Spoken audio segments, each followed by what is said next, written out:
مسلح على الحاجز الأمني زلزال 15 جنوب الشيخ زويد بشمال سيناء. الهجوم هو الأكبر منذ عام من ناحية عدد المسلحين. الهجوم يتزامن مع مرور عامين على انطلاق العملية الشاملة للجيش بسيناء 9 فبراير 2018. قوات الجيش المصري يقصف مناطق أوقار الإرهاب بالشيخ زويد بعدة مناطق. سقوط 8 عسكريين بينهما ضابطين. مقتل 10 إرهابيين في تبادل إطلاق النار. استشهاد النقيب أحمد خالد صالح والملازم أحمد حشيش في الهجوم على المنطقة زلزال 15 بالشيخ زويد بشمال سيناء.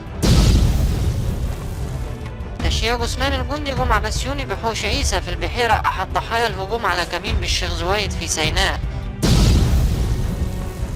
تشييع جثمان الشهيد المجند أحمد جمال عبد البهنساوي 21 عام بمركز أجم محافظة الدقهلية. أهالي شربين بالدقهلية يشيعون جنازة ملازم أول أحمد حشيش أحد ضحايا الهجوم على كمين بالشيخ زويد في سيناء.